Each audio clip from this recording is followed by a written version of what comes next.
Madam Chair and Madam Finance Director, whenever you're ready.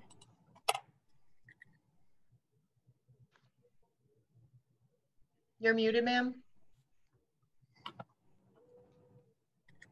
Okay, I'm ready. Call to order Monday, September 21st, 2020, Finance and Purchasing Committee. Roll call, please. Alderman Newsome. Present. Alderman Moiseo. Here. Alderman Kirkwood. Present. Alderman Rivera. Present. Alderman Seager. Present. Approval of the minutes. I'll take a motion by Alderman Moiseo, second by Alderman Kirkwood to approve the minutes from, where's the minutes? Oh, September 8th, I believe. September 8th. 7th. September. Or no, yeah. it was 8th because it was Labor Day. I'm sorry. September 8th, 2020. Are there any questions on the motion? Hearing none. All those in favor, I'll do a roll call. Roll call. Roll call. Yeah, roll call.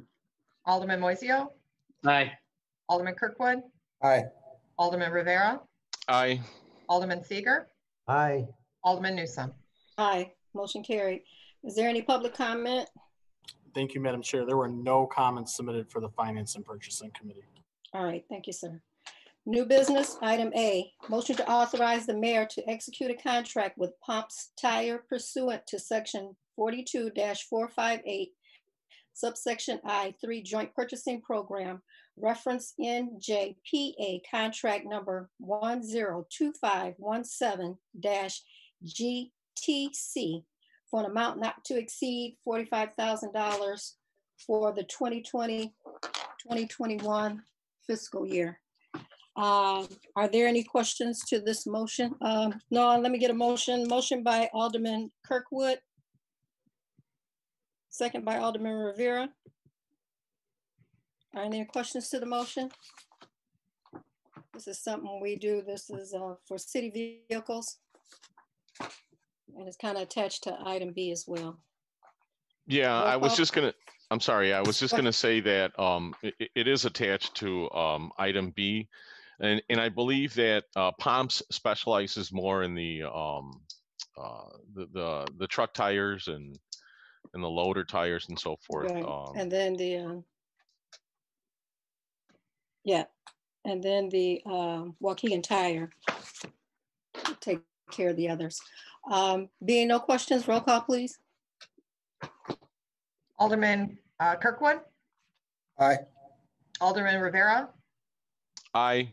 Alderman Seager. Aye. Alderman Moiseo. Aye. Alderman Newsome. Aye, motion carried. Item B, motion to authorize the mayor to execute a contract with Waukegan Tire pursuant to section 42-458, subsection I3, Joint Purchasing Program, reference NJPA contract number 102517-GTC for an amount not to exceed $30,000 for the 2020-2021 fiscal year. Motion by Alderman Moiseo, second by Alderman Seager. Are there any questions to this motion? Roll call, please. Alderman Rivera. Aye. Alderman Seager. Aye. Alderman Moiseo. Aye. Alderman Kirkwood. Aye. Alderman Newsome. Aye, motion carried. Item C, motion to authorize the mayor to approve reduction of $500,601 in the contract award to Gray Bar Electric approved on October 21st, 2019 for the purpose of street lighting improvements. This brings the revised contract award amount to $329,399. What's going to happen with, I'm going to take a motion by Alderman Seager, second by Alderman Moiseo. Mr. Hewitt can speak to this. The total contract was for $830,000. As of now, Gray Bar has used $34,399. there is a reallocation, well, funds will be left for Gray Bar to continue some of the work that they've contracted to do in the amount of $295,000. And the remaining $500,601 will be used by Public Works. And I'll read this item. The remainder of the money, $100,000, is being requested for signs and posts from line item 307-130-72-7669 and $400,601 for equipment from line item 307-130-72-6362. All funds are from bond. Mr. Hewitt, would you like to speak to this motion? Yes, what we worked out was that Gray Bar will be doing 10th Street relighting that, the contractor we've got for that. And also there will be some relighting on Washington Street, the hazardous poles to get those down, because I don't feel our guys should do that. I want them to take care of it. But what we've determined is, as usual, expenditures are high when it comes down to labor. So what I came to the conclusion to do is to buy some equipment we need, buy the equipment to put the poles in, and change lighting, and also for street signs and posts, so that we can start updating some of those that have been damaged in the past, or just to revamp them and go from an LU channel to a Telspar. So that's what we're looking to do. All right. And this is something that we can do in-house Yes, in the future? Okay. that's what I'm looking to do. That's why I figured it's, and Gray Bar will be buying materials as far as the posts and any lighting that we need to do. They can buy the bulbs through the contract and get a cheaper price and have it where the bulbs are actually, the rebates are figured into the purchase of bulbs and lanterns and things that we need to do to update. And everyone we update saves us money in electricity. And that's my goal. Okay. Are there any other questions to this motion? Roll call, please. Alderman Seager, Aye. Alderman Moiseo, Aye. Alderman Kirkwood, Aye. Alderman Rivera, Aye. Alderman Newsome. Aye, motion carried. Item D, motion to authorize the mayor to approve a contract award with D-Land Construction, the lowest responsible bidder, an amount not to exceed $955,965.75 for alley and parking lot improvements. This utilizes GO bond funds. IEI conducted an invitation to bid for various alley and parking lot improvements. Due to the limitation of the budget, none of the alternates are recommended at this time and will be rebid. I'm going to take a motion by Alderman Kirkwood, second by Alderman Rivera. And the alternates, the scope of those will be rebid at a later date, and that includes Lot E, lots G, H, and I. So are there any questions to this motion? Roll call, please. Alderman Moiseo, Aye. Alderman Kirkwood, Aye. Alderman Rivera, Aye. Alderman Seager, Aye. Alderman Newsome. Aye, motion carried. Excuse me. Item E, motion to authorize the mayor to execute the Assistance to Firefighters Grant, AFG, agreement to provide funding for self-contained breathing apparatus. This grant is 90% reimbursable and requires a local match. And the local match is $46,881.82. I'm going to take a motion by Alderman Moiseo, second by Alderman Rivera. Are there any questions to this motion? Alderman Kirkwood. Have we determined where that match is coming from? I believe it's going to come out of the budget, police and fire budget. Fire Department General, Fire. Madam budget. Chair, are you recognizing the chief, or would you like me to address that? Okay. Chief, you can speak, and then I'll have finance. Alderman, Yes. I just, committee chairperson, thank you for allowing me to speak. Committee, I would like to start by just saying thank you. I have my captain, Anthony Solar, is on, and I must start with thanking our special projects analysis, Cindy T. Campy, and our lieutenant, Scott Ward, because they are on our grant committee and they have been doing an awesome, outstanding job. And we have Captain Solar that has brought this to our attention over a year and a half ago, that we needed to ensure that we got new SCBAs. He knew that they were coming up to their end life, and he's been working diligently to make sure that our equipment keeps our guys safe. This is what our fire personnel use to breathe in any structure, any hazardous environment. This is our air. And I just can't say enough about how this team came together to get this grant and for us to obtain and be awarded this grant. I got two things that we would like to read.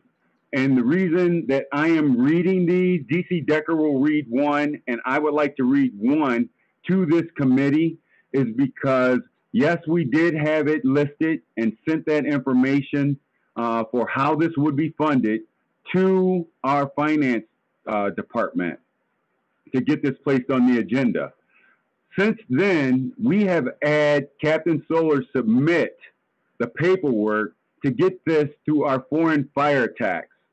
We presented it to our foreign tax board, fire tax board, and they have stepped up and stated that they would pay the $46,000 for $46,881.83 towards the 10% match. That is where the funding will now come from, and not out of our general budget. Wonderful. Wow. Yeah, Wow. great news. Wonderful. If you don't mind, Chairperson Newsom, if I could read one of the documents, and I would like for DC Decker to read the other document that they had asked us to read to this committee, and Captain Solar will be available for any questions. Okay. If Go that's ahead. okay?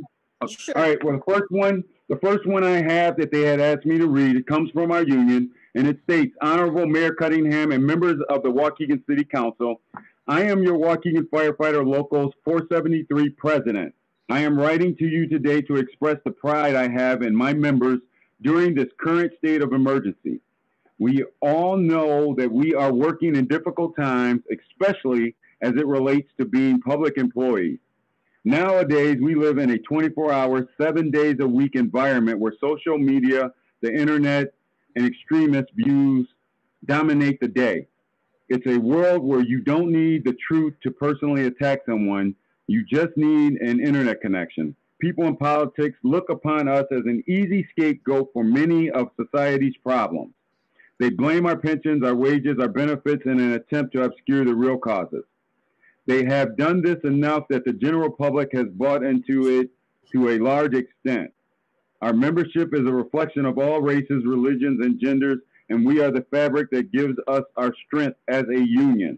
Our Waukegan firefighters have had struggles.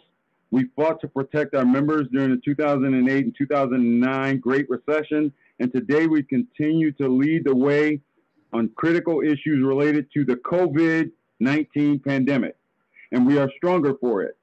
I see a lot of opportunities with the city of Waukegan.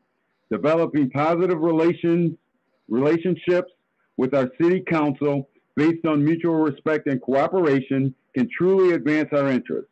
I have seen this bear significant fruit when my union members voted to approve foreign fire tax spending of $46,881.83, making it possible for our city to accept the AFG grant funding in the amount of $468,818.18 for a total approved budget of over $500,000. So today I ask my city council to take the same pride as I do in our firefighters, and recognize the efforts and risks we take on a daily basis to protect our citizens. Whether it's an economic issue or just helping someone when they have fallen, I look forward to seeing what else we can accomplish.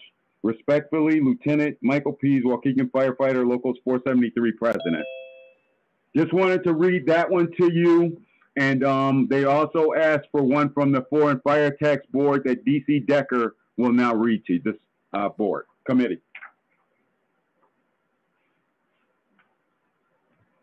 Madam Chair, would you like to recognize Deputy Chief Decker? Yes. All right. Go ahead, Hello, DC. everyone. I'll read this from the Foreign Fire Tax Board.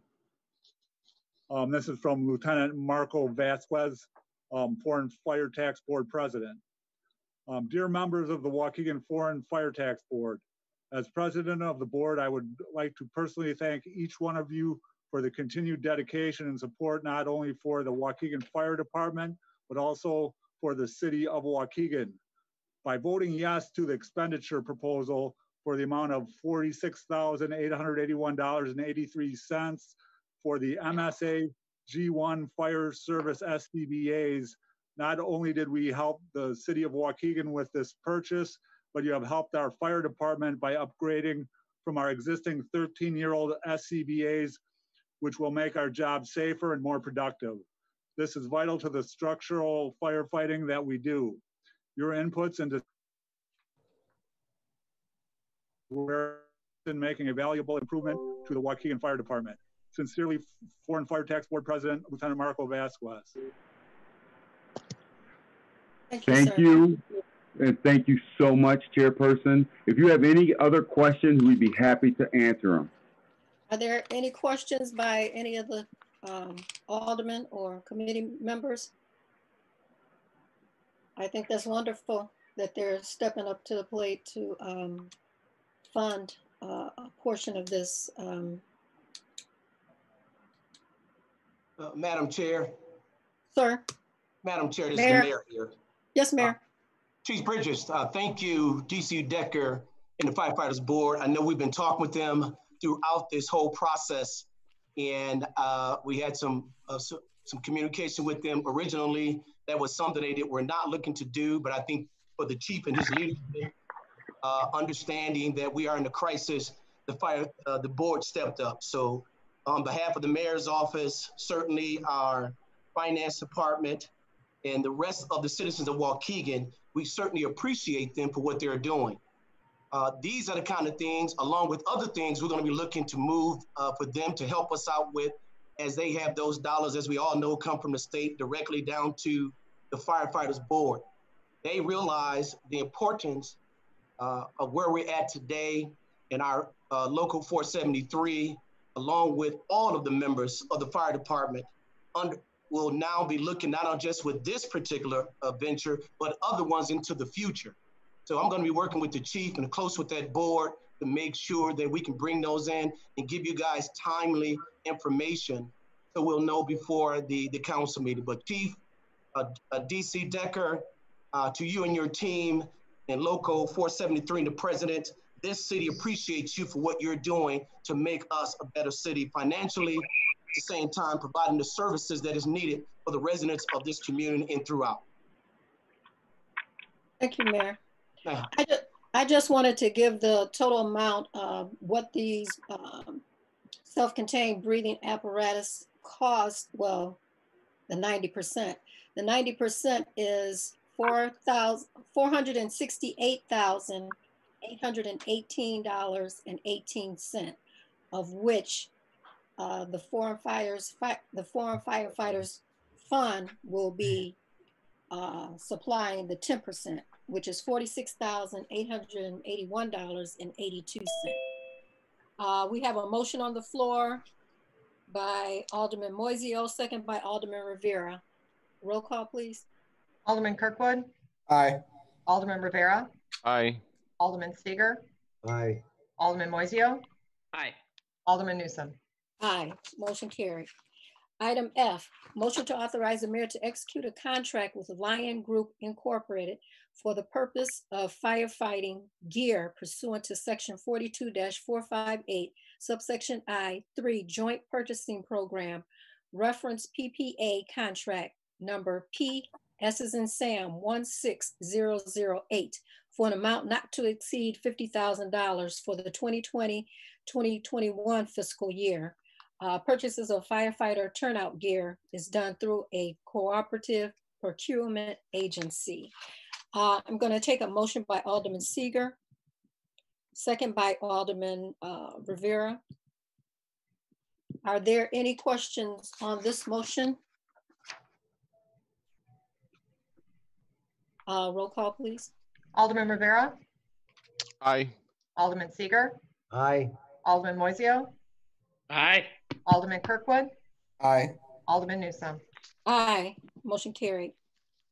Item G, motion to authorize the mayor to approve a change order to the Andrus Medical Billing Ltd. contract approved by City Council on December 18th, 2017, and amended on December 16th, 2019 to include revenue enhancement services for EMS supplemental reimbursement program. By amending the current contract, the Andrus Medical Billing, the city will be able to utilize PCG as a consultant to put together a cost analysis required to participate in the GEMT voluntary program. An IGA, intergovernmental agreement with the Department of Health Care and Family Services, State of Illinois, is also required for the city to participate. The data analysis will provide an all-in cost of emergency medical care and transport. This will be used to acquire additional revenue for Medicaid transports. Our payer mix with Medicaid patients makes this a favorable option. Early estimates are a gross amount of approximately $2 million. The estimate will be more accurate once the cost analysis data is analyzed by PCG. This will create a new revenue stream for the city. However, the state will receive 50% of the funds. A fee we will pay to Andrus for the consultant will be 12% of the funds, and the city will receive 38% of the funds. I'm going to take a motion by Alderman Kirkwood, second by Alderman Moiseo. Are there any questions to this motion?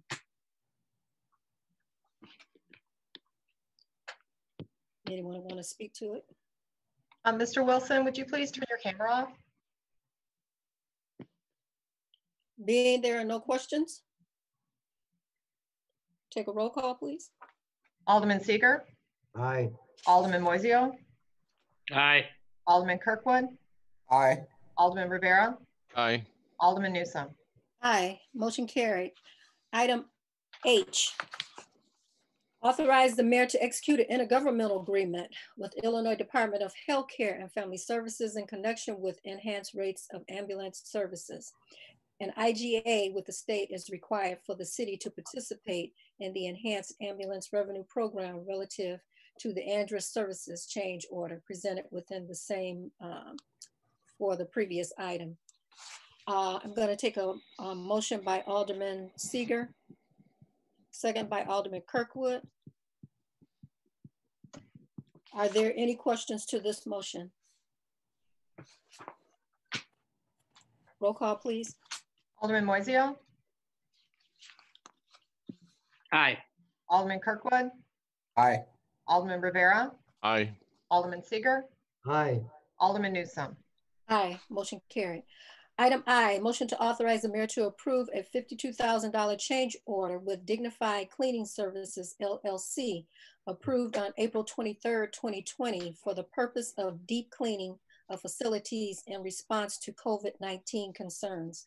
This brings the total contract award amount to $141,000.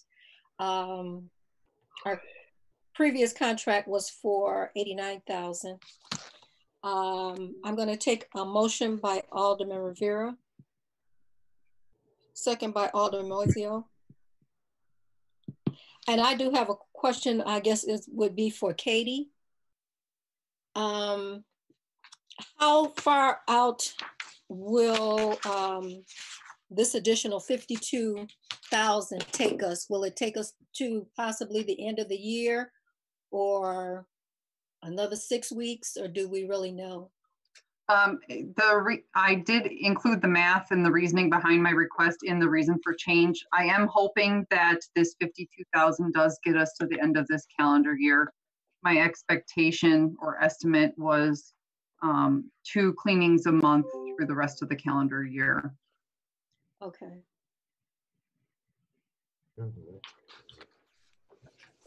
This is deep cleaning twice. Is this mainly over at the police station, or is this City Hall as well?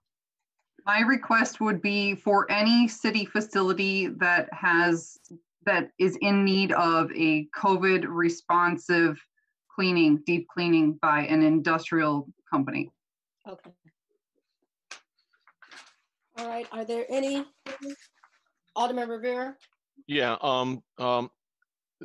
thank you, Madam Chair. I had talked to Tina, and Tina, correct me if I'm wrong, some of these funds are going to be reimbursed either through FEMA or through the CARES program, correct? The CARES Act, the CARES money is being managed by Lake County. Their allocation right now for the city of Waukegan is maxed at $2.7 million.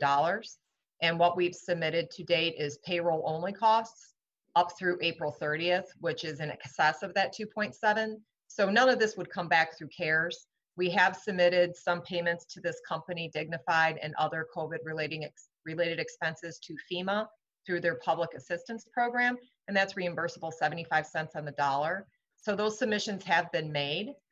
We have not received any reimbursements as of yet. They are incredibly backlogged. So we will be submitting them, but there is a maximum to the amount of dollars available. So we're not guaranteed to get these reimbursed, but we will be submitting them up until the point that the feds say, please stop, we're out of money. Okay.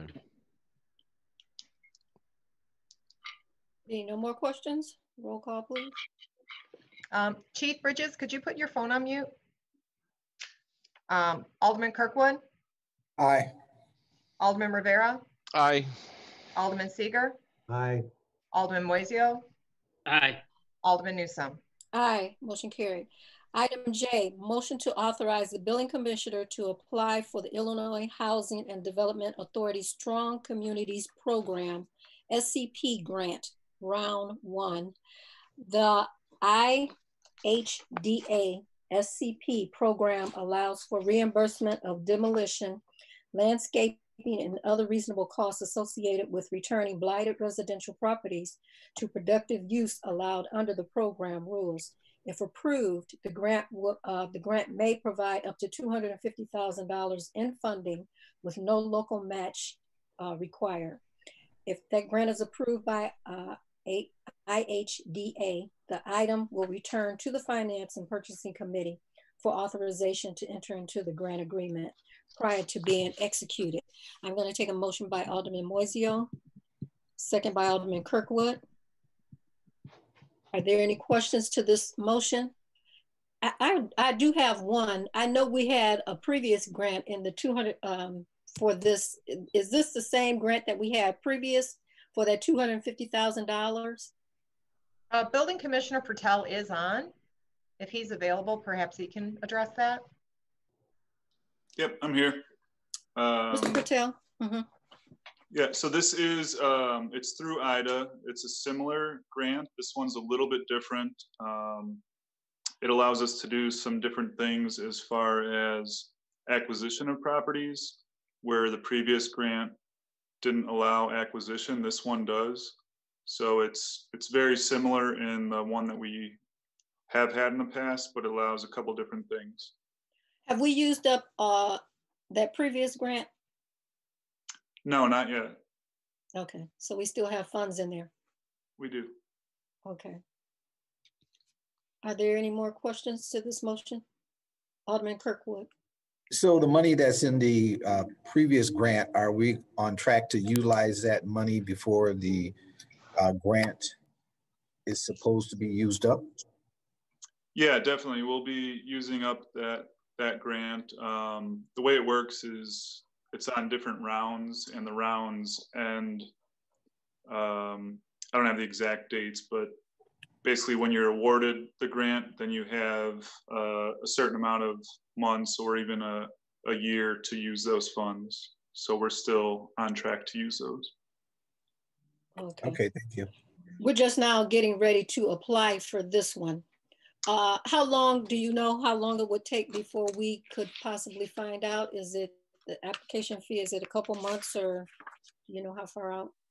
Yeah, so if we get approval to apply for this, then it would take a couple months to put together the paperwork and the program. And I'm not sure of the exact date, but they will let us know after a couple months if we're awarded or not. All right. Thank you, sir. Mm-hmm. Are there any more questions to this motion?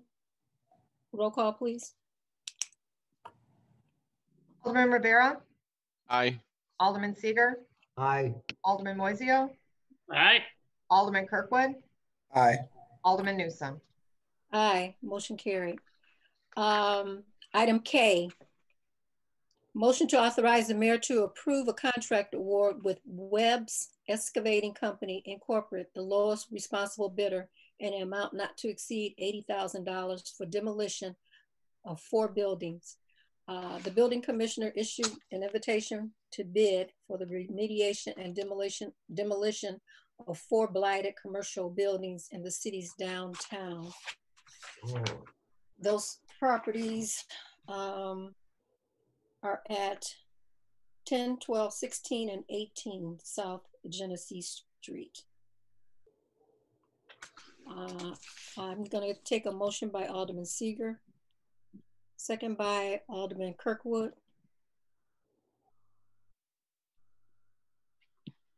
Are there any questions to this motion? Alderman Kirkwood? Corporation Counsel, I know that we just received some more information with the company out of Indiana that is somewhat protesting what we're doing. I don't quite understand their footing on that particular issue. So I'd like to get some clarification, because I think those buildings need to go down. So where are we at with, because they're only reiterated what we sent out to them some time ago. Thank you. And you're correct. Generally speaking, what they've done is they've raised this objection based on a provision in our local ordinance, which matches up with some of the state laws and the rest of it, which talks about one of the factors, that is the training factor. This particular company, Webb's, is an owner-operated business with the 2 partners, father and son, I believe, and 1 employee. And the question is whether or not this, they didn't see a certification to the effect that they provide training under a U.S. Department of Labor program. As a company that's small, it's kind of difficult for me to imagine how we would make that available, especially when their only employee is a laborer, not a machine operator. But putting that question aside, none of the bidders on this particular project did submitted anything to suggest that they had training programs like this. You know, training programs are good things. It would be good to have proper training and get all of our, especially local businesses, train the people, get them into better jobs, higher skill levels, turn them into owners of businesses too over time. But the real question here is that the Labor Council that wrote this, or this labor group, is trying to promote that while at the same time kind of misleading the city council in the process by suggesting that this is a definitive factor.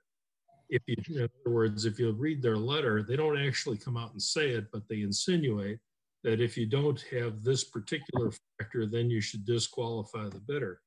But that's not really what our ordinance says, and none of the law that it's based on says that either. These are multifactorial issues where you have a bunch of factors that are all together. So it's a matter of trying to figure out, based on the bids that you've got, is this in fact a responsible bidder? As Douglas wrote you a few days ago, we did find that this was a responsible bidder under the law, or that at least you can find that it was a responsible bidder as far as we're concerned, and there's no problem there, because they do qualify under all the other factors that are involved in that ordinance, at least as well as everybody else does. All right, thank you. Alderman Rivera, and then Alderman. Who owns Rivera. those properties? I don't know. Well, wait. Does We Mr. don't know. Rochelle, perhaps? I'm sorry? Yeah, I'm here. It's in a trust right now. It's a family trust that owns it. All of the properties are owned by the same family trust? No. Correct. One is owned by a VIP holding and the others are owned by a Wayne Hummer Trust Company. But why would we be tearing them down if they're owned by people? Yeah. I guess I'm confused. Did we buy those properties or what did we do? We haven't purchased the properties. They are considered nuisance properties, similar to what we do with a lot of the residential properties that we've demolished in the past and that we look forward to demolishing in the future. A little bit of background for, as you guys are aware, the Building and Code Department is concerned about nuisance properties throughout the city everywhere.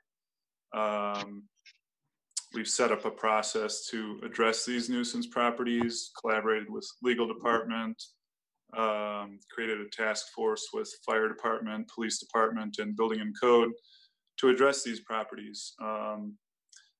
That, as we all know, that there's plenty of nuisance properties throughout Waukegan, and we've pinpointed this one as a hazard and a nuisance that is a priority,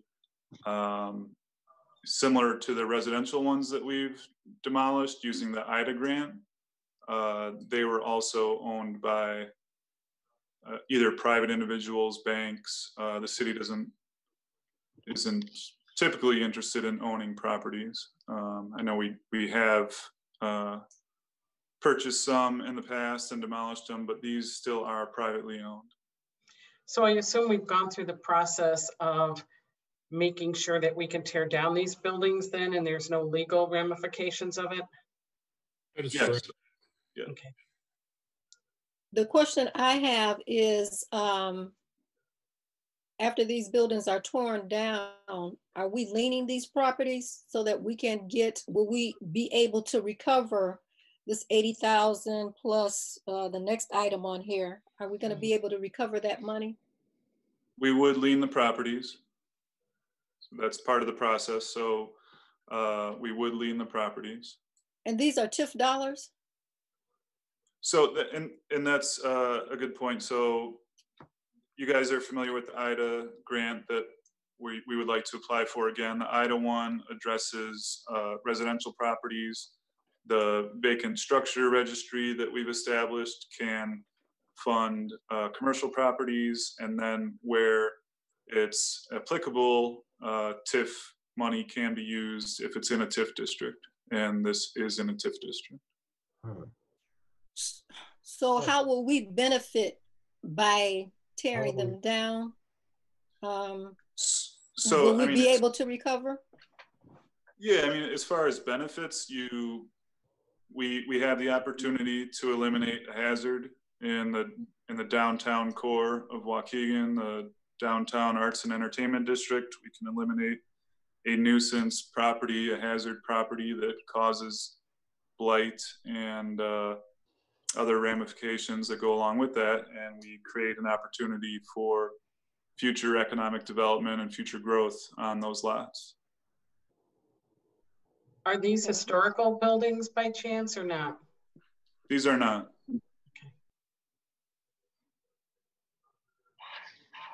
Are there any more questions to this motion? One question to Bob. Bob, you feel comfortable moving forward, just with what Alderman Kirkwood was mentioning earlier, the letter and the notice that we just, briefly received before these meetings. Yeah, that second letter you got didn't even seem to understand exactly what our original point was, so it was kind of off target. That was part of the problem. But no, that we do not have any serious concerns of any kind. You can never ever say with 100% certainty that somebody won't file something somewhere, sometime, somehow. But we're comfortable with it as comfortable can be. Okay, thank you. One more question. Have we gone after these owners to try to get them to do something with these properties? And if so, for how long? We have, and I think most of the council, most people are familiar with these properties. They've been sitting in a deteriorating state for many, many years. And this is an opportunity to do something with them.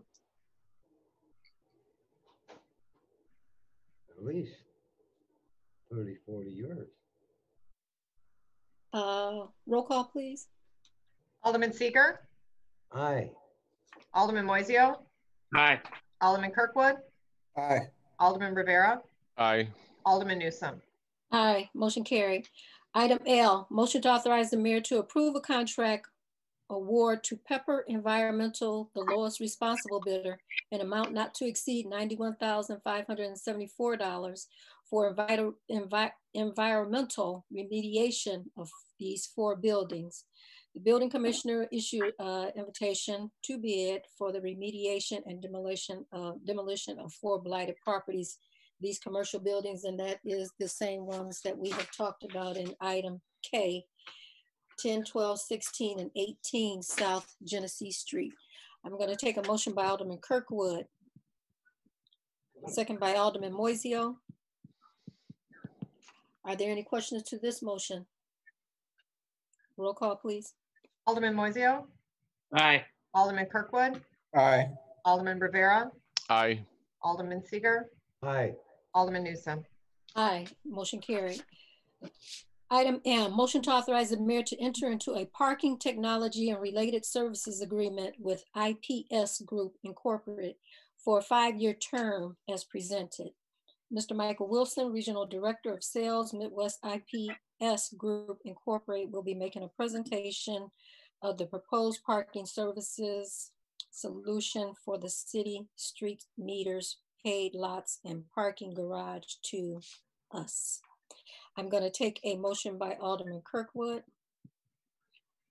second by Alderman Seeger. Madam Chair, Commander Beach Yes. and Sergeant Roush are also available if you have some specific questions for them.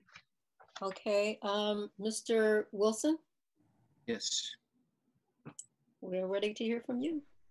sure. So in talking to Tina and Commander Beach, and of course working with the entire team there in Waukegan, we wanted to get everybody up to speed on what exactly we're talking about as it pertains to a solution for paid parking. So what I'm going to do right now is I'm going to share my screen, if that's okay. Sure. That way you all can see exactly what I'm talking out here, and of course it'll help things make sense. Can you guys see what I'm looking at right now? Sure. Yes. Okay, so this is what I call the ecosystem slide. There's just going to be a few slides that I want to talk to, but this is probably the most powerful as it pertains to IPS because it defines everything that IPS has invested in to allow cities across the United States to manage one single backbone and satisfy every arm of services that pertain to paid parking. So what I'm going to do is I'm just going to start to talk about some of these, and then I'm going to venture off into a few other slides so it seems clear to everybody.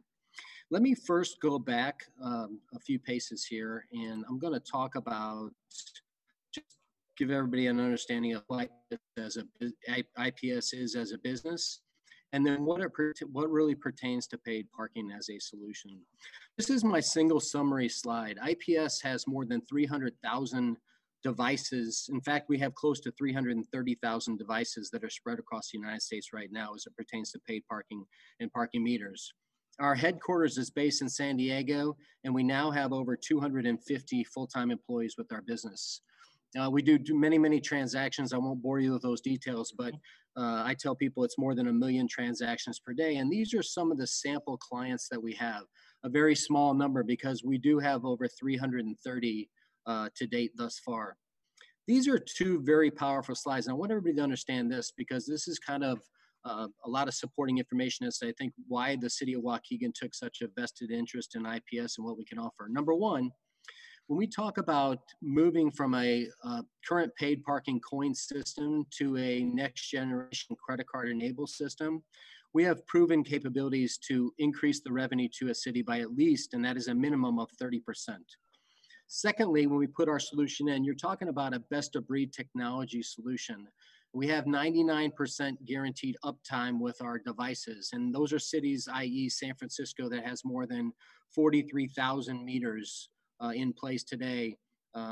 Another good example is Boston. Boston has over 8,000, but as we go and look at the average availability of those meters, they're well above the 99% threshold. The next thing I'd like to introduce is just an idea of why we've come this far and why the city, I think, has taken such a great interest in IPS. IPS really, saw the light at the end of the tunnel when we figured that a big value add to the end user was around giving them as many payment options as possible. Gone are the days when somebody reached in their pocket for coins and realized they didn't have the required allotment and they only had, say, for example, 2 dimes. That would pretty much define how much time they purchased on the space or the meter. Today, we accept many different types of payment schemes. As you can see here, credit card, that's probably the most well-known. And in fact, IPS developed that capability with our parking meters before anybody else was able to. We have a pay by phone application, which I'll show you what that is today here in a few minutes.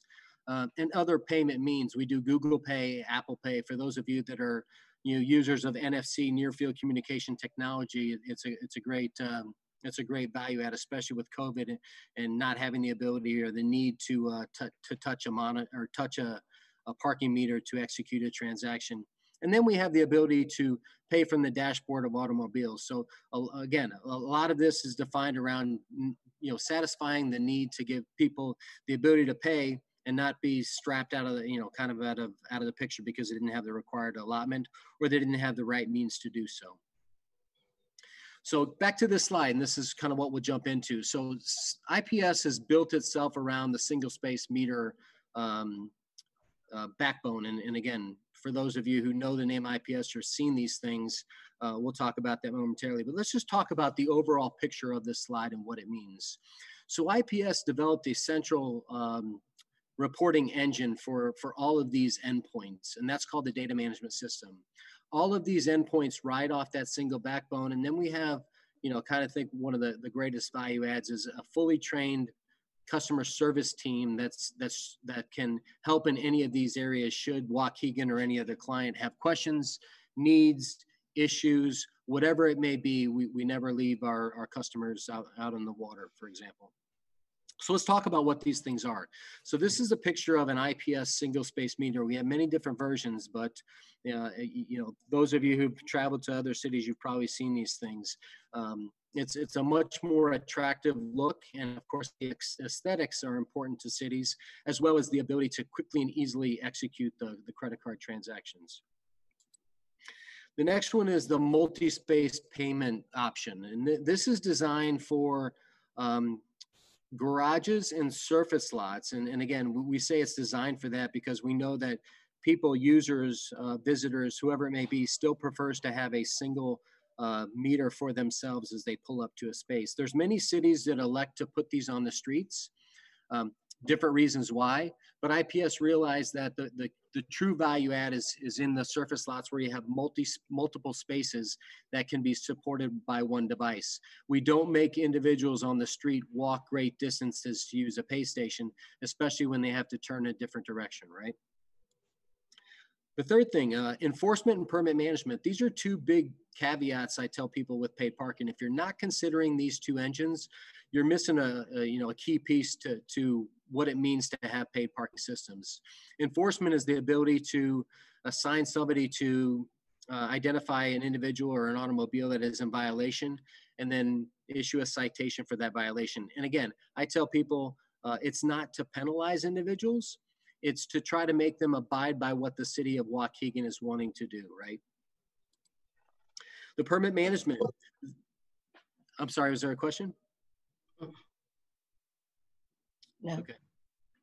So the permit management system is a great addition. It gives cities to sell select permits to many different types of users. It could be residents, it could be businesses, it could be vendors. But at the same time, you can set the permit type that you want. So you can have a permit that is one that could be defined for Monday through Friday, another that could be weekend only, another that could be Monday, Wednesday, Friday from 6 a.m. to 5 p.m. So many great things. It kind of eliminates what was the old practice of having one type of permit type that somebody would have to adhere to, right? And again, a great complement to the paid parking side, because you can obviously offer benefits and discounts as the city would see fit. This is the mobile payment application. It's great. Many of you have probably used mobile payment technologies in other cities. IPS has developed this technology for our customers, and I'll give you a little look as to what that is. So one thing that's great here, and we'll take the example when you have a parking meter down at the train station, right?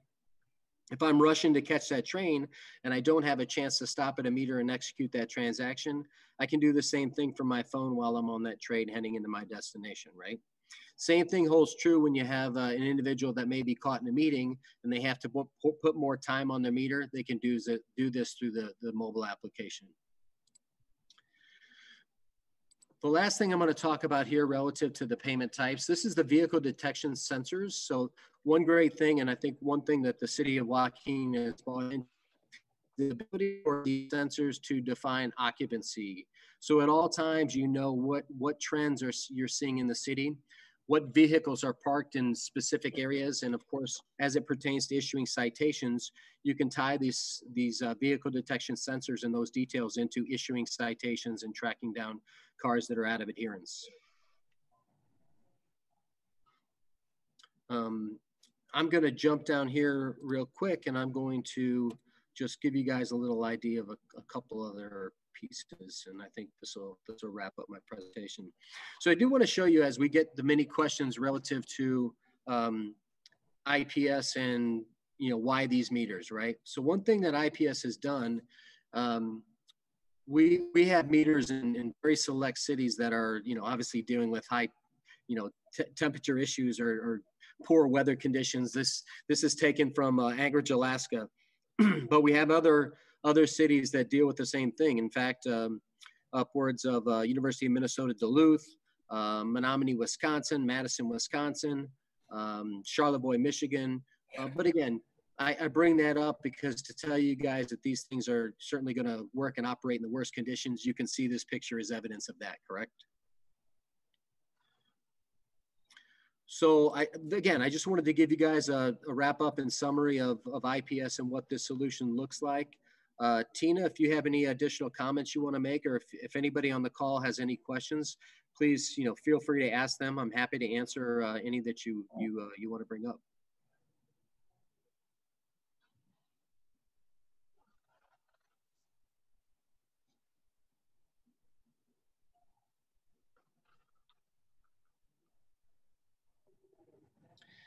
I'm sorry, if anybody's speaking, I can't hear anything.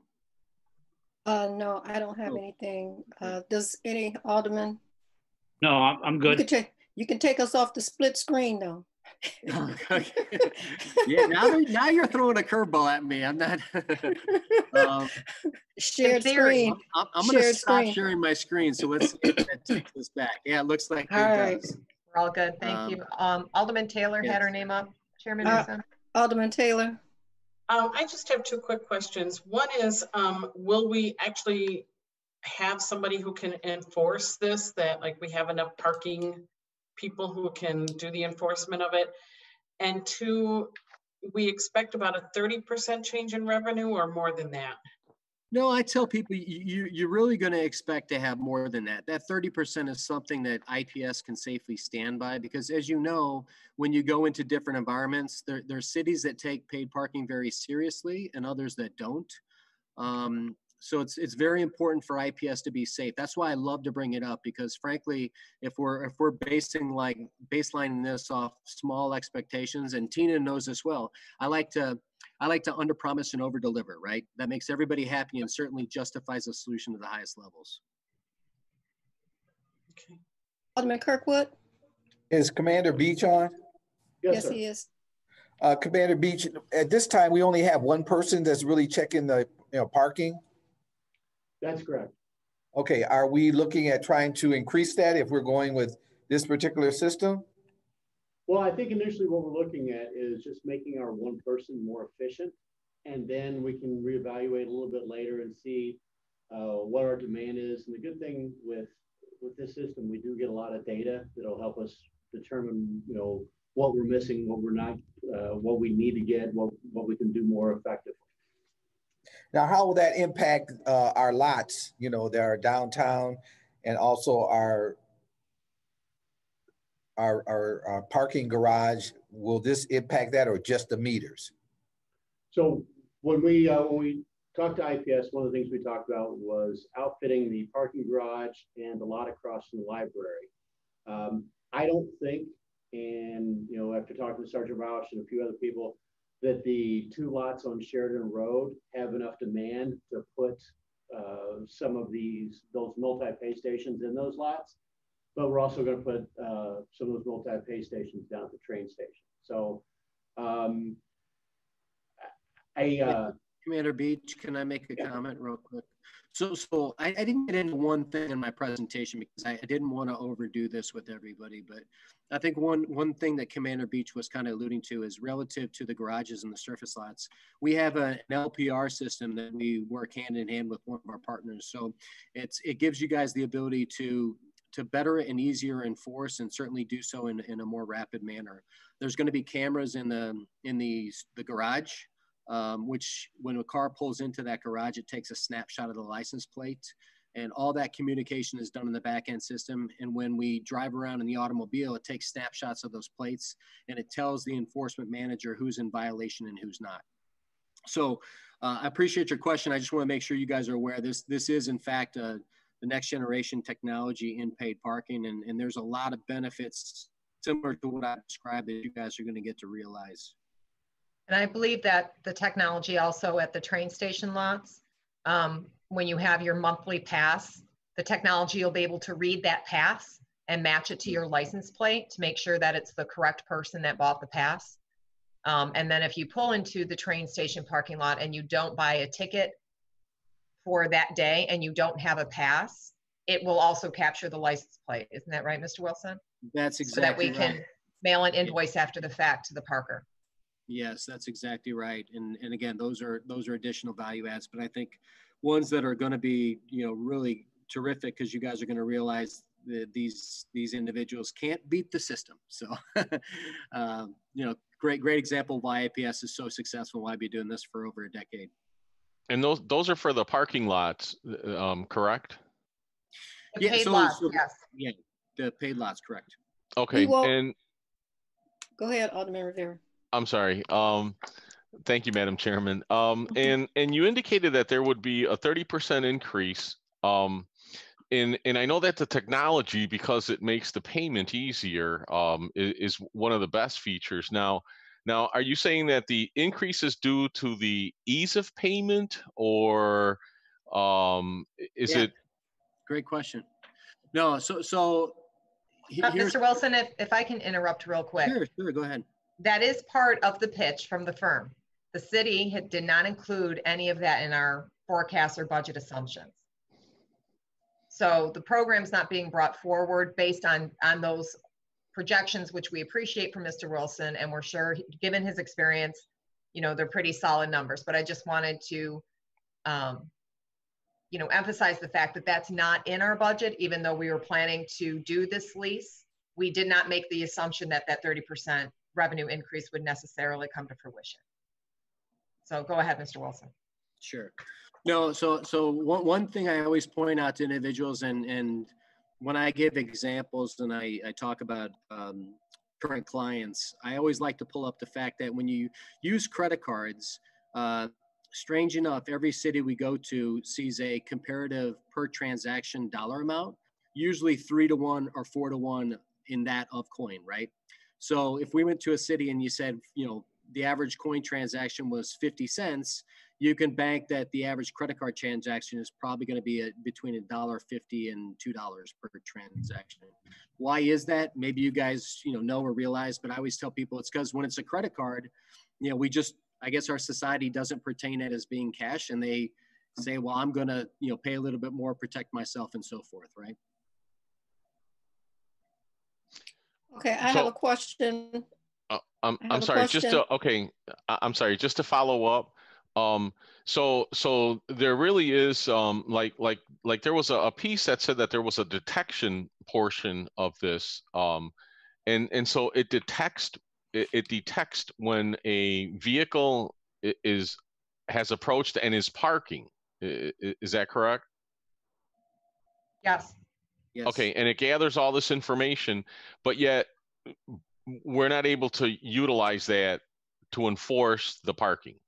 So the increase is really, again, the ease of the payment. You can use it to enforce. If someone pulls up to a meter and doesn't pay, the technology will send a message to one of the employees working detail, and they'll get a message, there's a vehicle at this machine and they have not paid. They can go issue a citation. That's correct. Okay.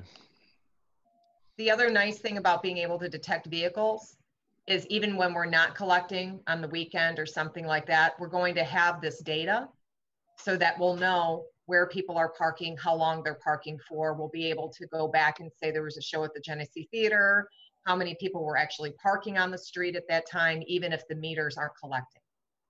Correct. So beyond just the enforcement aspect, it will be good data to be able to have. We'll get much better counts than just every once in a while hiring an engineering firm to go down there and do a traffic study. The question I have is, are we looking to change all the meters on Genesee Street that are paid parking? Yes, this will be a complete replacement of all the equipment. Okay. And there was a count of 630. That's how many meters we have throughout the, or does that include like the parking lots and Well, that's just the meter spaces. Hey, Tina, do you want to address that, or you want me to? I think Commander Beach answered, but I don't know that it picked up on the mic. Yeah, that's just the metered spaces. The parking garage has a different set of different quantity of parking spaces. The lot across from the library has a different set. Those are factored into the 600 and I believe it's 660 spaces of parking meters, and all those we look to replace. Okay, thank you. Alderman Taylor. When do we expect that this could all be installed by? Do we have a date on that? Like, will it be done by the end of the year, or, you know? Yeah, so Tina, I don't know if you want to address that or you want me to talk to it. Sure, go ahead, Mr. Wilson. So when we get the order in, there's a process we go through, and the sales order processing defines the requirements for getting a paid parking solution in. So not just a meter, but we ask for 4 to 6 weeks on single space meters. We ask for 8 weeks on our pay stations. And for the permit management and enforcement side, it's usually 90 days to 120 days. However, when we have cities like Waukegan that are doing the entire ecosystem, our company, IPS, certainly wants to get the solution in place as quick as we can. And I know that Tina and the group are wanting to execute that as well. So once the order comes in, then we can execute the process and push to have this thing done before winter sets in. I'll say that. Non-committal, of course, but that's what we're shooting for. The question I have is regarding what type of meter are we looking at? I know there's several types. Commander Beach, do you know a certain type that we're looking at or would be more beneficial to our area?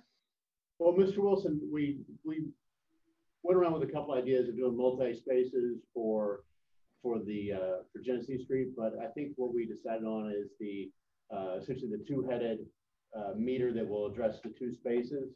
Mr. Wilson, you could probably speak a little bit more about that. So you want me to talk about the street and the surface lot in the garage? No, just the street meters.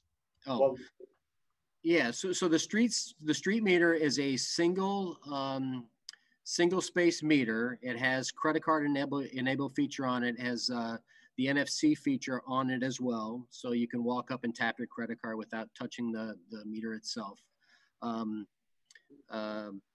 It also has the sensors on the vehicle detection sensors on it.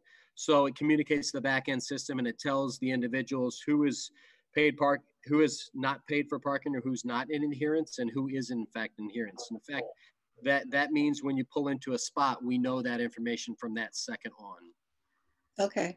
The other question I have is our current meters, you have to put the money in on the back side, which is on the sidewalk.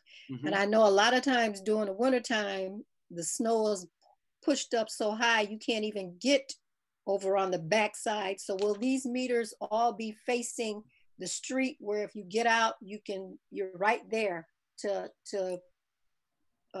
put your funds in or whatever, however you want to do it, credit card?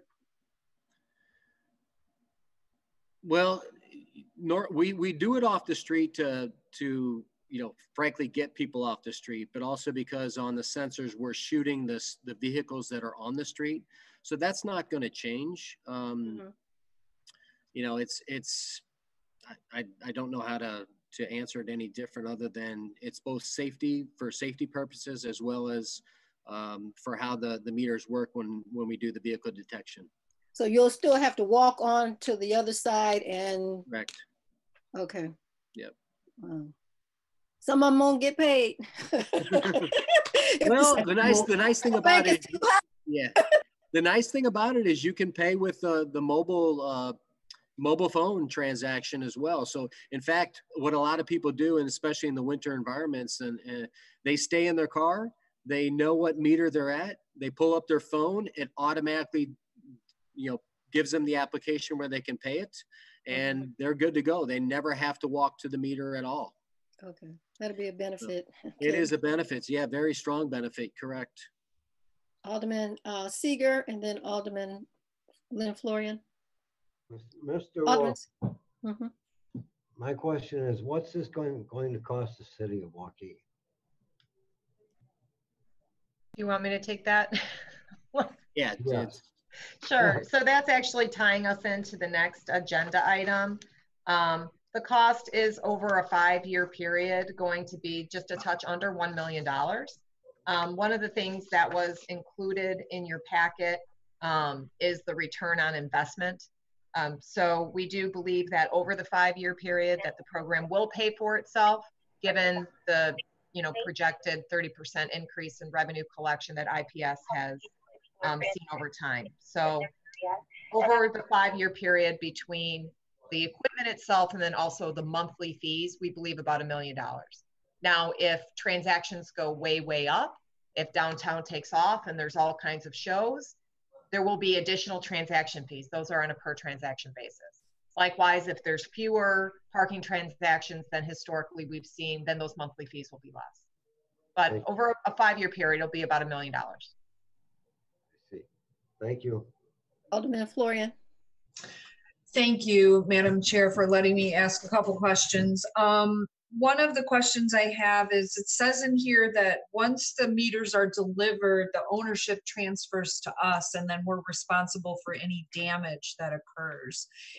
Are we already, I'm assuming, in that situation with the meters we have, but I'm guessing those meters aren't quite as expensive as these. So is this going to cause our insurance to be more costly as a result of that? Or do we get a lot of damage to meters?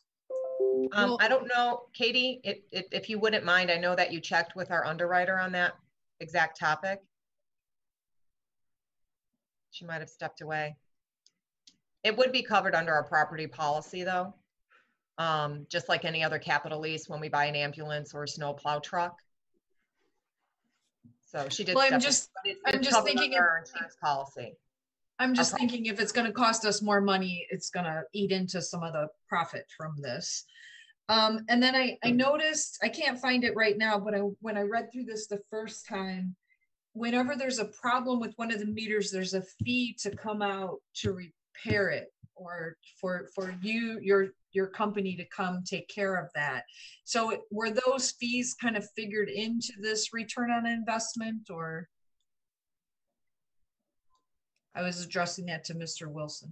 So whenever I do presentations and meetings and I get that question asked to me, I always pull out one thing, and that's a little small Phillips head screwdriver, because the maintenance on these meters, whether it be the pay stations or the single space meters, are very easy to do.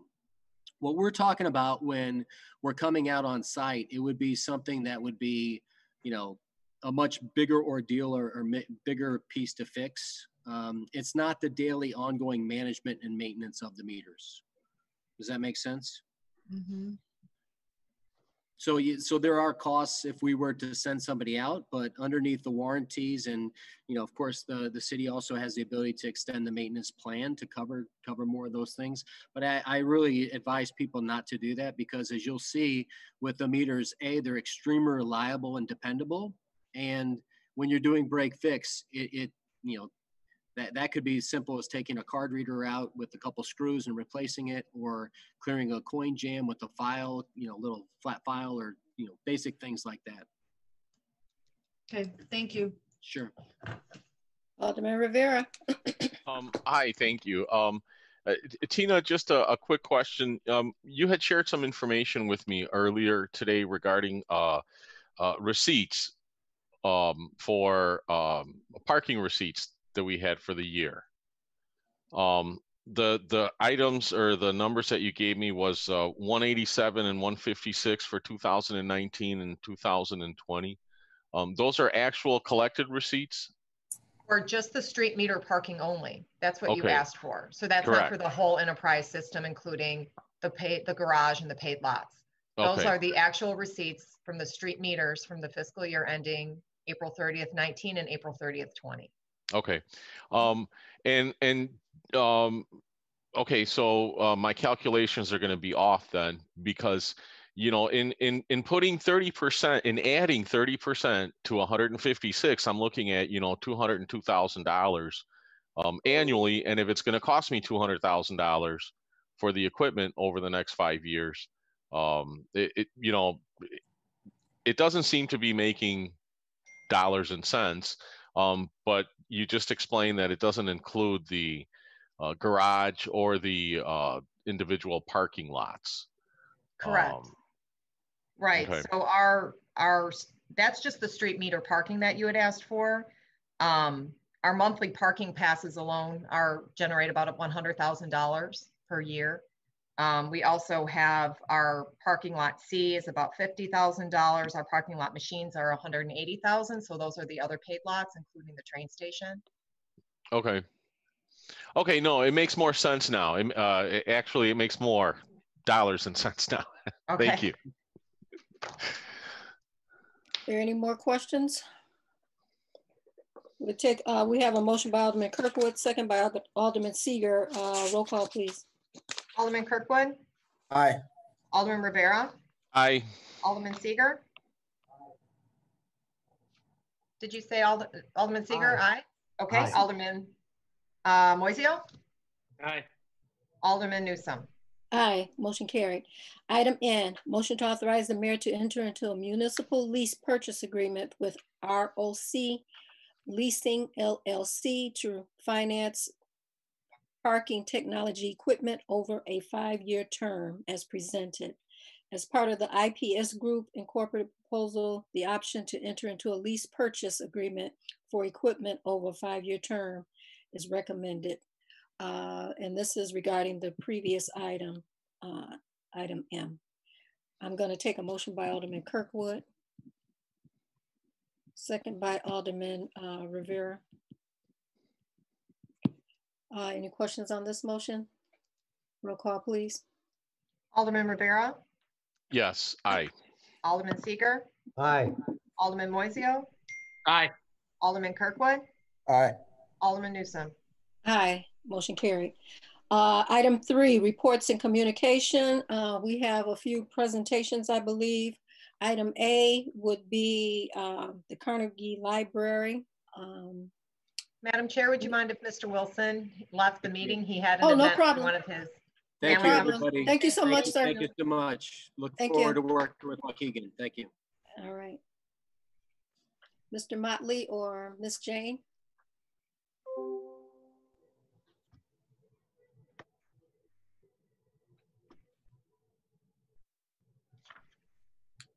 I see Mr. Motley is on, but he's not. He's on his way, Madam Chair. Okay. I'm sorry. He All right, just no told problem. me. Give me one No moment. problem. He had to feed the meter. Good thing there's no snow out there. Right.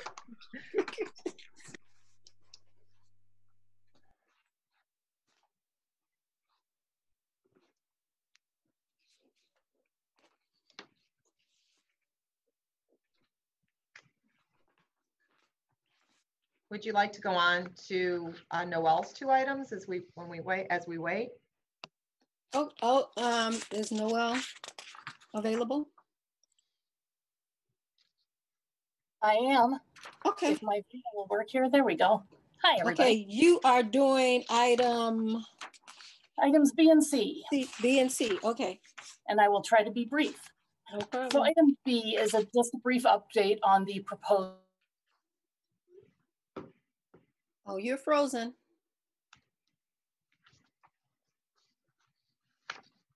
Your system froze up on you. Madam Chair, Dave just came in, Dave Motley. Going to take over then really quick? Hold on, Noel, are you still frozen? I don't know, am I frozen? Oh, no, you're not frozen. Okay, which? Why don't you go ahead with Dave and I'll wait. Maybe my internet connection will get more stable in the meantime. Sorry about that. All right, Mr. Motley, go ahead. Oh, hello, good evening, everyone. Madam Chairman, Hi. thank you for the opportunity. I'll be very brief. I won't share my screen, but I'll just let you know, you saw the attachment in the meeting agenda for this evening about what we tried to do very hard to make sure any items at the Carnegie building went to good homes, including the bikes that were there, left over from the Waukegan Bike Project, went to the Hero Project in a way to start a organization to teach young people how to repair bicycles. If you're familiar with bicycle sales at this moment, there are really no bicycles to be had anywhere. So this is a great way of repurposing those. Any of the e-waste or electronic items went to a company called Greenlight Recycling that came to us from Advanced Disposal. The items that were Jim Harrington pieces of art went to help start a Jim Harrington Art Gallery in Waukegan. The organ parts that were left over from the Genesee Theater went to the Chicago Area Theater Organ Enthusiasts Group, and they're going to use the parts to purpose 6 organs that they maintain at theaters within our region to help create the guts and usable parts for the rest of their services. Anything that was related to the doors or anything usable for residential purposes went to Habitat for Humanity, namely the 160 doors that came out of what were the apartments above the Genesee Theater. So we gave them basically an encyclopedia of doors that would be usable for any of the homes that are being repurposed and brought back to period versions here in Waukegan along the Near North Historic District. So they have a very amazing new catalog of doors. Youth Conservation Corps received any of the scrap wood we had available. They came and brought it. They brought a cart and a nice little container, and they moved everything off site to be used as a way to educate and also teach their young people how to rebuild places. There were a couple of plaster original pieces from the Genesee Theater and the Bess Brower Dunn Museum, which is the Lake County Discovery Museum, came and they took that piece. We had some parts that were left over. So we let, there are two businesses downtown area that came in, modern and ancient. They reclaimed some light fixtures left over that they plan on repurposing and fixing up. And also the Balderdash came and they accepted a couple pieces left over from, many of you may remember Hoa, the Chinese restaurant underneath the Genesee Theater. They found and came back and got a couple of booths that were left over from Hoa, and including a table from Hoa, I believe. I want to give a big shout out to Mike Hewitt and Pat Needham and the Art Torres cement crew at Public Works for their assistance and expertise in helping us move some of the hard to move items away. And I also wanted to give Jane Ferry, of course, a big kudos for her assistance and expertise, and not only preparing the slideshow that we gave you as part of your agenda item today, but also for being there documenting the entire process. To that end, to ensure that nothing of value was thrown away or discarded or repurposed elsewhere, Ty Rohrer, the director of the Waukegan History Museum, was on hand for the entire time, helping to ensure that those items went to good places. And also we had more than 50 individuals volunteering to come in at various points for about 2 weeks to help move this stuff away and move it to where it belongs. So thanks again for the opportunity and the confidence that you gave me to ensure that these items went to worthy and valuable homes that will continue to give beyond the life of the building. Thank you, David, for your direction and hard work. It looks good in there now. I see. I did get an opportunity to go in with you and Ty, and some of the places I didn't really want to go in, but it looks very nice and clean now. So thank you so much. Thank you again for the opportunity. Alderman Newsom. Yes, Dave. I mean, yes, Alderman Moiseo. Did our friend come back and visit you again? Remember the one lady? Alderman Newsom. Did she come back and visit you again? Did she tell you to get off of her property? Yes, yes. You That's right. belong there. It was great fun, but certainly there were some challenging people that wanted to come in and didn't really give me a good time. They gave me more of a hard time, but that's okay. All right, well, good work, good work. Thank you so much. Thank you. Chairman Newsom, we only have 7 minutes before the scheduled start time of City Council. I apologize, okay. There were some items that weren't planned to go as long as they did. That took some time on the agenda. So do you want to prioritize some of these reports, table them to the next Finance and Purchasing Committee, offline discuss with the mayor or the clerk about delaying the City Council start time? How do you want to handle it? Some of these items I did want to go through. Can Noelle speak now? She said she would be brief so we can hear what's going on with the update on that tax district and then the enterprise zone. I'm available if you'd like me to. Okay. Hopefully don't freeze again. Sure. So really quickly on the Tax Increment Finance District, you're aware that we hired Kane McKenna to do the study for that district for us.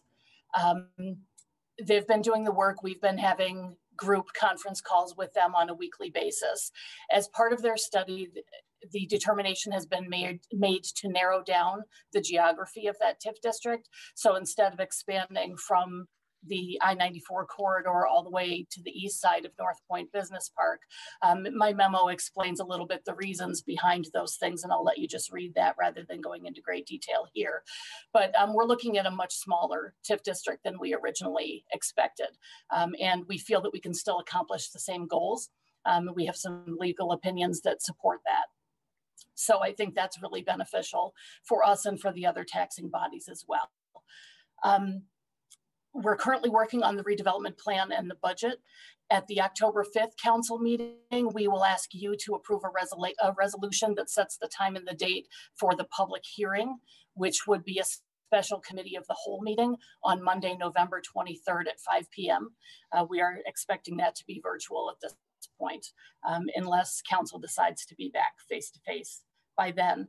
In between now and then, we'll also be having the joint review board, which is the meeting of all the taxing bodies. That will be on October 22nd. That will be the same day that we have the annual joint review board meetings for the existing TIF districts. And then we're on schedule, assuming no holdovers or issues with any of those meetings, to present to you on December 7th, your first meeting in December, the 3 ordinances that are required to create that TIF district. So if those get approved, then the TIF district would be in place starting January 1st. And I'm glad to answer any questions offline too, if anybody would like to email me or call me with questions. I'm glad to address those. Okay. Would you like me to move on to the next item or? Yes, please. Okay, so the enterprise zone, as you probably know, for many years now, since 2005, we've had an enterprise zone that's in partnership with the city of North Chicago. Both communities have had expansions to that enterprise zone. Most recently in 2017, North Chicago expanded their area to include Rosalind Franklin University for their innovation park. BQ Energy, who's the developer of the solar project at Yeoman Creek, has asked us to expand the enterprise zone to include the property for their project. So we are working on a developer escrow agreement for them to pay all of the costs associated with the study to look at that. They would also pay our legal fees, survey costs, staff time, that type of thing. So our expectation is to give them a developer escrow agreement in the coming days that they would give us an escrow fund. We would sign the contract. We got a quote from Kane McKenna for that, and they're the company that has worked most recently on our enterprise zone. And down North Chicago's area too.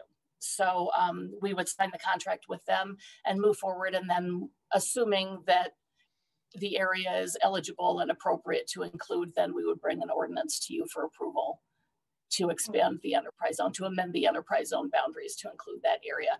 I expect at this point that we'll also cut out some other residential areas that are currently in the enterprise zone that don't need to remain in it. Oh, okay. All right, thank you. Thank you. Thank you so much, Ms. Noel. You're welcome. Ms. Migelski, can you just go over the budget to actual? We have the other reports that we can peruse. But if you could go over the budget to actual and Stabilization Fund briefly. Okay, and kudos on pronouncing Smigelski. You are now honorary Polish person. Do you want me also to touch on the bond issue real quick that we did? Yes, please. Okay, so I'll touch on that. And again, I apologize. I did not anticipate the meeting taking as long as it did. I'll be sure to talk to the other department heads ahead of the next meeting and make sure they get all of the materials to us ahead of time so we can better manage the duration of the committee so we don't have to miss out on any of the financial reports. We did issue $19.7 million of water and sewer bonds last week. It was a very successful sale. 15 million of that is new money that will be used to continue our water treatment plant improvements, water, sewer main, some stormwater main, and hopefully some potential expansion projects like a West Side water tower. The new money bonds will be through 2040. We were also able to refinance 2 of our outstanding water and sewer revenue bonds. The 2010 bonds, which are set to expire in 2030, we did not increase the duration of those bonds, so they will still retire at the same time. And then 2012s, again, which were not extended in any way. And the combined savings of those is just over $1 million from a nominal perspective. The true interest rate for the entire bond issue is 2.46%. So it was a very good day to be in the market if you're borrowing money. One of the other things I just wanted to mention real quick that I've talked to Chairman Newsom about quite a bit is, and we have communicated with the alderman about this, the emergency mayoral order, which was number 6, which stopped late fees and water disconnections, was issued in March. that expired at the end of July. So during the month of August, we did include information in all of the water bills that late fees were being restored to the system. We sent out notices to everyone with balances. And just last week alone, which is just a quarter of our customers, our first official shut-off notice, we had over 228 properties within just a quarter of our customers then. So as of today, we've set up 42 payment arrangements in just 1 week, and the average balance owing is over $478. So just wanted to keep everyone in the loop on that. We are encouraging people to ask for payment plans if they qualify, and directing them to agencies which may be of assistance during this difficult time. The Stabilization Fund, which is in your packet, we're still well within our required balances. We do have an unrestricted balance of 2.7 million. Of note, the largest loan right now, new loan that we have outstanding, is still to the IT Internal Service Department. That was a new fund that was set up 2 years ago, and we put some cash in there to just keep it going. So that's being slowly paid off. We have been loaning money to the CDBG department. We're currently at $76,000. So CDBG is HUD funded. HUD is releasing funds related to COVID-19 projects. They're also releasing funds for rehabilitation projects. They are not releasing funds for payroll and administration costs. So they promise it's coming. It has been approved and appropriated by HUD, but they are not releasing the cash. So that is a loan that you will see continue growing in the Stabilization Fund. The monthly budget to actual report is included in your packet as well. Some things to note. It has all of the line items, all of the funds in it, but as expected, our general fund revenues are down compared to the same time last year.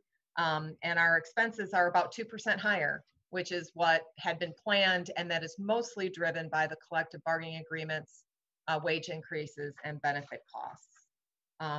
So I'm sorry to rush through that. I know this is really important stuff, but if there's any questions that anyone has on any of that information, I'd be happy to answer it, and always available offline as well. All righty. Thank you so much. I'm going to take, if there's no more questions or anything, I'm going to take a motion by Alderman Moiseo, second by Alderman Seeger, to adjourn at 7:02 p.m. Roll call, please. Alderman Newsome. Aye. Alderman Moiseo. Aye, I was frozen. Alderman Kirkwood. He's on mute. Thumbs up is okay. Aye. All right, Alderman Seeger. Alderman Seeger, Alderman Rivera. One more. Alderman Rivera. Aye. Alderman Seeger. Okay, I think we're good. We're good. Thank you. Thank you, everyone. Thank you. I guess the mayor let us, no problem. I guess the mayor let us know when we are going to start the council meeting. I'm sorry, Alderman, I didn't catch the whole thing. Did you ask if we're ready?